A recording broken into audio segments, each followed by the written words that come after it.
Hello everyone, and welcome back to the Scary Story channel. Tonight, we're dimming the lights and gathering around for a tale that will make you think twice about the seemingly mundane objects in your own home. This story is about a family, a new house, and a kitchen appliance that brought with it more than just the ability to cook a meal. It brought a chilling presence that would slowly unravel their lives. So, get comfortable and let's begin. The Henderson family, Mark, Sarah, and their two kids, Emily and Josh, had just bought their dream home. It was an old Victorian house on the outskirts of town, the kind with a sprawling porch, creaky floorboards, and a history that whispered from every corner. They were thrilled. It needed some work, sure, but they were ready for the challenge. The heart of their renovation project was the kitchen.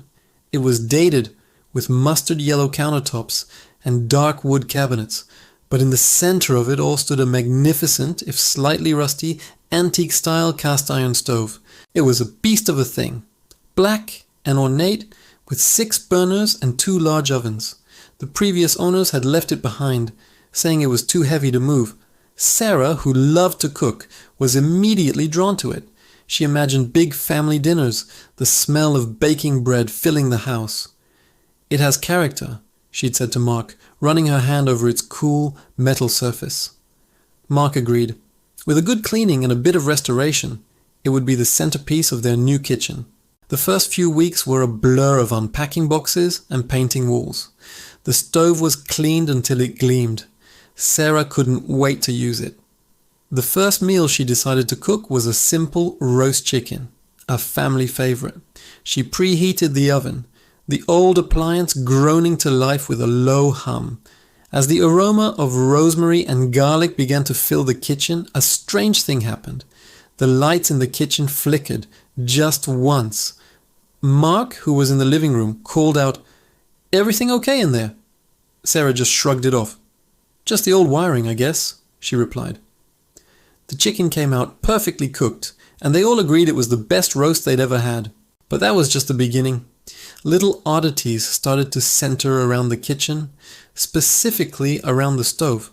Sometimes they'd walk into the kitchen to find one of the burner knobs turned slightly, as if someone had just started to turn it on, but stopped. They blamed it on the kids at first, but both Emily and Josh swore they hadn't touched it. Then came the sounds. Late at night, when the house was silent, a faint clicking sound would echo from the kitchen. Click, click, click. The sound of a gas burner trying to ignite over and over. Every time Mark went to check, the kitchen was empty and silent, the stove dark. Sarah started feeling uneasy whenever she cooked. She felt like she was being watched. The feeling was most intense when she stood in front of the stove. The air around it felt colder, heavier. She mentioned it to Mark, but he was practical. "It's a big old house, Sarah. It's drafty. Your imagination is just running wild." She tried to believe him, but the feeling persisted, a cold knot in her stomach that tightened every time she entered the kitchen. One afternoon, Sarah was baking cookies with Emily. They were laughing and mixing the dough when a spatula they had left on the counter next to the stove suddenly clattered to the floor. Neither of them was close to it. They both jumped. Emily looked at her mom with wide, scared eyes. "Did you see that, Mommy?" Sarah, trying to remain calm for her daughter, forced a smile. "It must have been off balance, honey." But she knew it hadn't been. It was sitting flat on the counter. The incidents grew more frequent and more unnerving. Cupboard doors in the kitchen would be found ajar in the morning. Utensils would be rearranged in their drawers. And always the focus seemed to be the stove. One evening, Mark was working late and Sarah was putting the kids to bed. As she walked past the dark kitchen, she saw a faint orange glow coming from inside one of the stove's oven windows. Her heart hammered in her chest. She hadn't used the oven all day. Slowly, cautiously, she crept into the kitchen and peered through the small glass pane. The inside of the oven was glowing, a soft, pulsating light like dying embers. But there was nothing inside. No flame, no source. Just the light. As she watched, it faded and disappeared, plunging the oven back into darkness. That was the turning point for Sarah. This wasn't just old house quirks. Something was wrong. She started doing some research on the house's history. It took some digging at the local library, but she eventually found a collection of old town newspapers. An article from the 1950s caught her eye. It was about a fire at their very address. A woman had died in a tragic kitchen fire. The article was brief, but it mentioned the fire had started at the stove. A cold dread washed over Sarah. She told Mark what she'd found. He was skeptical at first, but after the events of the past few weeks, he couldn't deny that something strange was happening. They decided to call in a plumber and an electrician to check the stove, hoping for a logical explanation. Both professionals gave the appliance a clean bill of health. The wiring was old but safe. The gas lines were secure.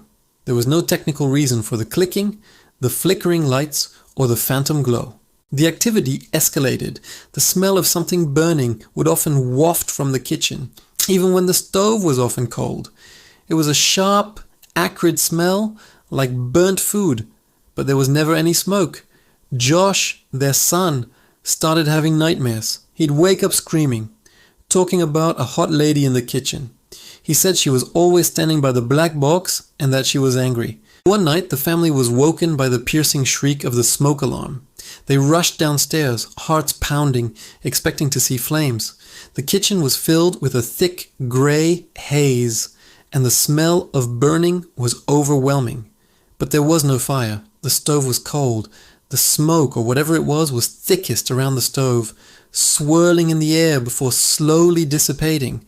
As the haze cleared, they saw something that made their blood run cold. On the stovetop, which had been clean when they went to bed, were 4 distinct hand-shaped scorch marks. They were blackened into the cast iron, the marks of palms and fingers, as if someone had pressed their burning hands down onto the surface. That was the last straw. Mark and Sarah knew they couldn't stay in the house. The next morning they packed a few bags, bundled the kids into the car, and went to stay with Sarah's parents. Mark contacted a local paranormal investigation team. He felt foolish doing it, but he was out of options. The team arrived a few days later, armed with cameras, EMF meters, and audio recorders. As they set up their equipment in the kitchen, their devices immediately started going haywire near the stove. The EMF meter screamed, its needle jumping into the red zone.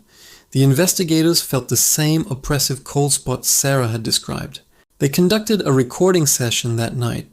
In the silence of the kitchen, they asked questions into the darkness. "Is there anyone here with us? Can you tell us your name?" When they played the audio back, they captured a faint, whispery voice, a woman's voice between their questions. It was difficult to make out, but one phrase came through with chilling clarity. "My kitchen. Get out." The investigators also managed to capture thermal imaging of the stove. For a brief period, a human-shaped cold spot appeared standing directly in front of it. Then, the stove itself began to register a sudden, inexplicable spike in heat, despite being unplugged and its gas line turned off. The thermal camera showed the oven door glowing red-hot before cooling down just as quickly. The paranormal team advised the Hendersons that the entity attached to the stove was possessive and territorial. It was the spirit of the woman who had died in the fire, bound to the object that had been the instrument of her death. She saw the kitchen, and specifically the stove, as hers, and she viewed the family as intruders. Mark and Sarah never spent another night in that house. They put it up for sale, disclosing everything to potential buyers. It sat on the market for over a year. The story of the cursed stove became something of a local legend. Finally, a developer bought the property not to live in but to demolish and rebuild. Mark drove by the lot one day. Months after the sale, the old Victorian house was gone. In its place was an empty plot of dirt, waiting for new construction.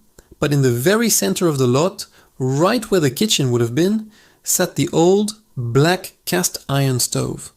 The demolition crew had apparently found it too heavy and difficult to move, and had simply worked around it.